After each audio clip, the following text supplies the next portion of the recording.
Hey guys, I am here today with Ryan Dunphy. He is the founder of the Adventurous Parents Facebook group. And today I kind of want to talk to him, one, about his group and also kind of his past as far as graduation and where he's at now. So Ryan, welcome to the show. And I wanted to ask, give us a high level view of what's going good in your life right now. What the Facebook group, you're growing that, you're having a marriage summit. What are great things going on in your life right now? Yeah, sure. Thank you for having me on the show here, John. And lots of fun adventures going on right now. Conference down in Long Branch, New Jersey this week, and then a day of play in New York City. But also this week, I am one of the speakers that was selected for the Epic Marriage Summit, which is a totally virtual summit that happens online that people can get access to. I can share the link in here. But I was selected for the topic of keeping adventure in your marriage, which I really think is so crucial. Because when you think back to when you first started dating your spouse, everything was a new fun adventure. Going out to somewhere new to eat, going out to do a different activity. And it's easy to fall into, some people call it a rut or a rhythm, but it's easy to fall into that comfort zone of just doing the same thing all the time, going to the same place to eat.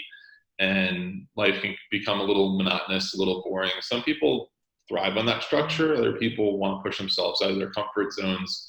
But I've seen the people that are a little bit more adventurous have a tighter connection. So I just wanted to share.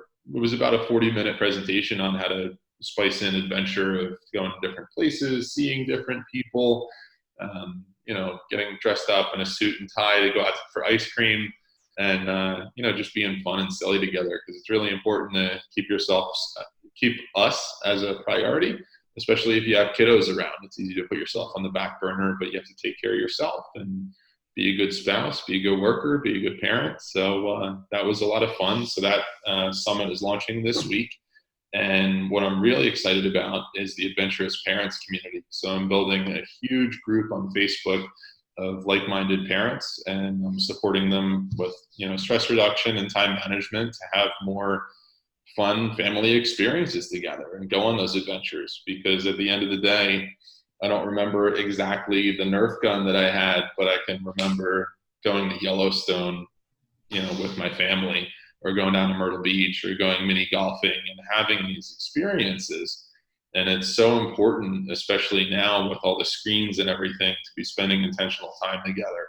So I wanted to create a group because parenting is an adventure in itself, and it can be very stressful. And my wife and I, right now, when we're recording this, our son is 3.5 years old. And it was a bit of a wild ride to get him here. And he had a few challenges younger in his life, but now he's really on track. So we know what it's all about to be a little frazzled, a little crazy, and but everybody has their own unique path. So just want to help to support parents that are going through some challenging times, because we've been there as well. And it's a lot easier if you have a supportive community to help and lean on as well. Yeah, I love that too, because I think there's a lot of parents out there that are stressed, but they don't really want to talk about it, right? Right. They really don't want to reach out for help, and having a supportive community there, I think that's a great piece. And especially, it's also reminding parents to focus on that part of their life, right? We go through day by day, and it just kind of runs by, and we don't realize that, hey, by adding focus to this, you can help grow this and make it in a better version of what you want it to be. So that's great. Yeah. And you mentioned stress management. So name some of the top keys that you do or use, I guess, skills or tricks, ninja tricks, if you want to call them that. What are some of the tricks that you use to manage your stress, or parents can use to manage their stress? Right. So two of the big areas that I help people with is simplification and delegation. There's a lot of times where people believe that they have to be taking on 7 gallons in a 5-gallon pail and try to balance everything. And they're not a good parent if they're not rushing all the time.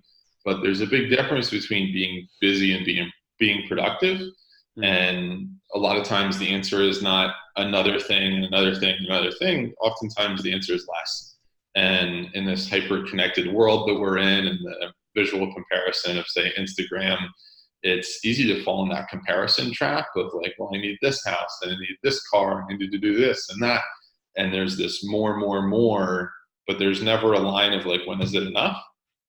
And a lot of people are actually happier with less. We've seen these tiny house movements and minimalism and all these things, essentialism coming up now that really focuses on just slowing down a little bit. I mean, these retreats to Costa Rica purely to, get away from the phone and focus on yourself that maybe didn't exist 15 or 20 years ago. I'm hearing about retreats on a scale that I've never seen. And, a lot of that thing is just a returns to traditions where we just had quiet, intentional time with the family, where we weren't hyper connected. So simplification of, say, cell phones. One little random thing I'll throw out for everybody is at 8 o'clock, put a alarm on your phone with a calm tone that at that point, all the screens go off in the house. And you do something as a family, or you spend time together, or if there's any chores you need to do, or start to wind down. Because when we're constantly plugged in, our brains are going. These are designed to be slot machines. Most of the social media wants to engage you and keep you hooked on there. But having the phones, all the screens go off at 8 o'clock really opens up some different things. Whether it's building with blocks or coloring or something simple. Back in the day when it got dark, we went to bed. So, simplification is really important, and delegation as well. One thing that I helped one client with was delegating the deep cleaning of her house to someone else. Mm-hmm. So we were talking about financial stress as well as time stress, and we looked and eventually, long story short, found out that she was spending about $300 a month on movies and Netflix and the cable and this, that, and the next thing. So we trimmed that down to really just her internet plan and took some of that money and hired a house cleaner. So now she opened up her Saturday mornings. Instead of scrubbing toilets, she could go out and spend time with friends. And then in the evenings, she wasn't watching as many, for lack of a better term, stupid movies and wasting, 2 to 3 to 4 hours every single day attached to the screen. So she got back into reading. She again spent more time with friends and started doing things that she was passionate about instead of that rhythm of just the couch every night. So something like that can be delegated, or the car being worked on. For myself, I've always been a change my own oil, rotate my own tires kind of guy. And 3.5 years ago when our son was born, I ended up with a brand new vehicle and there were 3 oil changes included. I was like, oh, this is pretty cool. So after, 3 oil changes, you kind of get in that rhythm. And then I said, well, I'm not going to pay somebody, $60, $70 to just change my oil and rotate the tires. I can do that in the garage. So I went down to Advance, and it was going to be $60 just for, the oil and the filter and everything else. So I took it over to the dealership because I was a little bit over on miles, and they had a board there that said if you buy them in bulk, it comes down to $31 each time you do it. So now I have time where an expert is working on the vehicle, doing a full safety check, and I am spending my time in the waiting room working on the laptop. So I've delegated that task to somebody else, at the same time saving money because it's half the cost of even just the materials, let alone the hour of getting the vehicle up, draining the oil, taking the wheels off, rotating everything, potentially pinching a finger. And so that was delegated out. So simplification and delegation are super important when it comes to stress management. I love that. And I think one thing people miss too, especially like in the entrepreneurial world, is, we have a certain rate that we're worth hourly, right? Like if you work for corporate America, they obviously tell you kind of what your hourly rate is. But people try to go around and save money by doing things themselves. But if you're making $40, $50, $60 an hour at work, you're technically spending that for yourself, right? And there's also a huge value in the amount of time you're spending away from your family. Right. So I love that, being able to find the ways that you can save time, that you can spend more time with your family, or like you said, you're working. So that way, when you do get home, that's one less hour you have to spend on the laptop working and one more hour with your family. So that's great. Right. And I love the disconnection piece too. Yeah. And it doesn't have to be a lifelong thing. Right now when we're recording this, we're early in October. Mm-hmm. There's some people that will get a house cleaner just for the last 3 months of the year.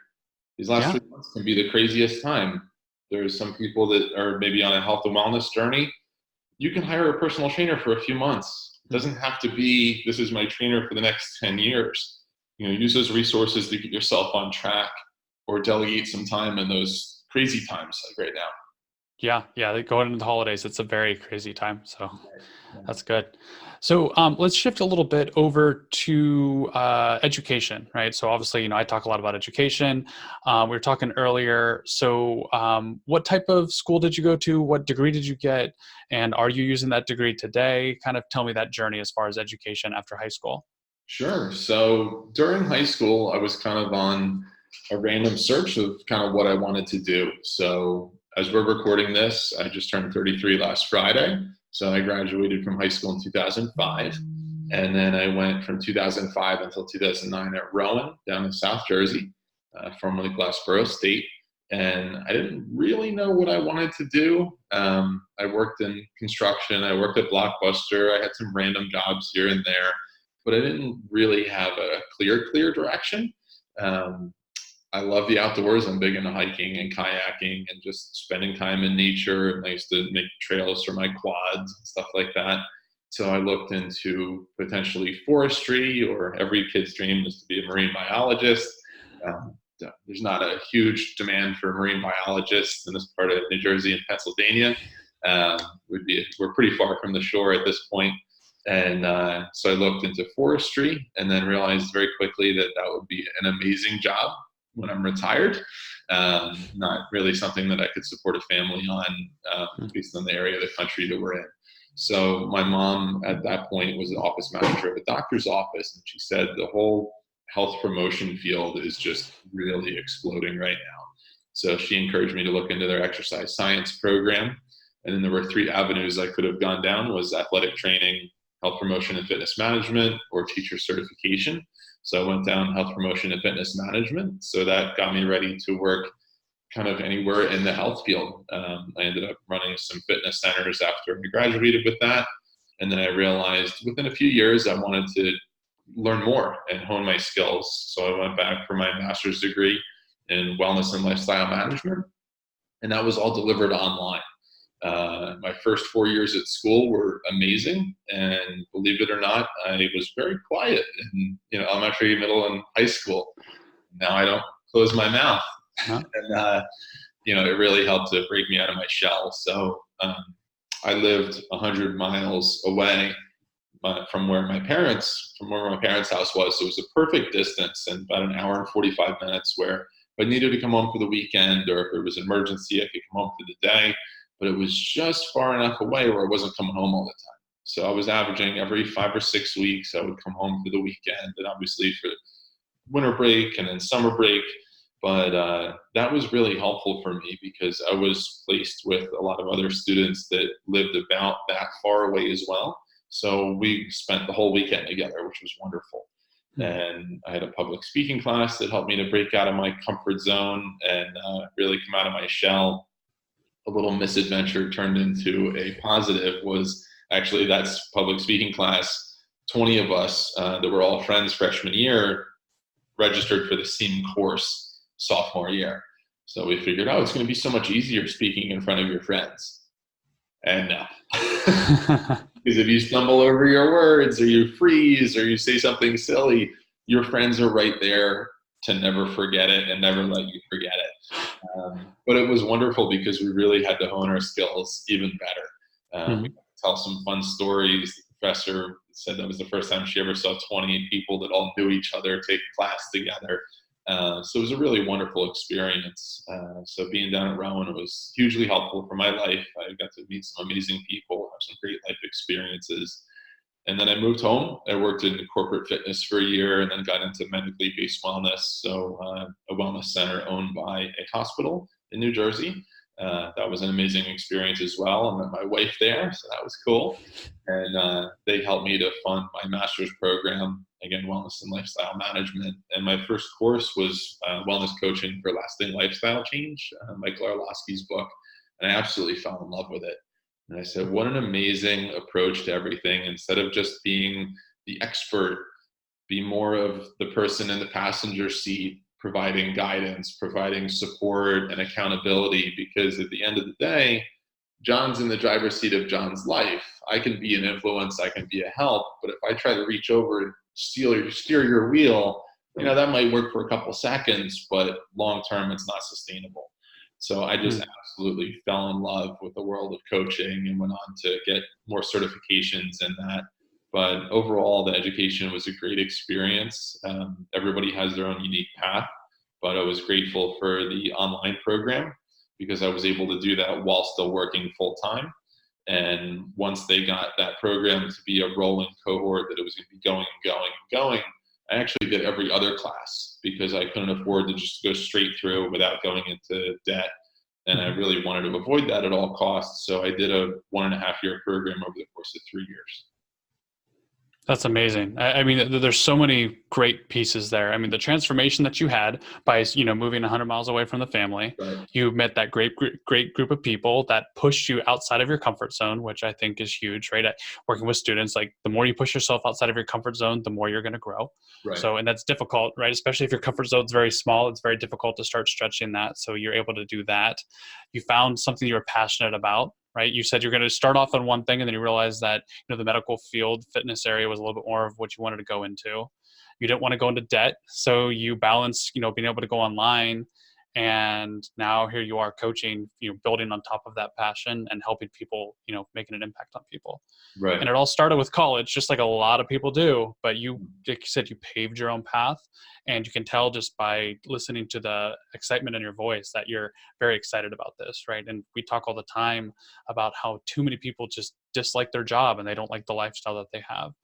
And you went down the starting path as everybody else, but now here you are on a completely different path, and it's something that you're passionate about and creates fulfillment in your life.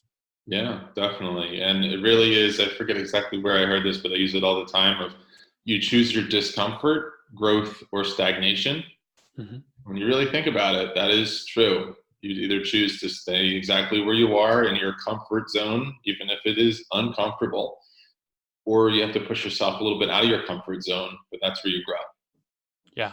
Yeah. And that's the fun zone, I think, right? Like it's scary at times, but when you get to look back and realize how much you've moved in the past 6 months, a year, 5 years, that's where you really get to see like how big of a deal it is to step outside of that comfort zone.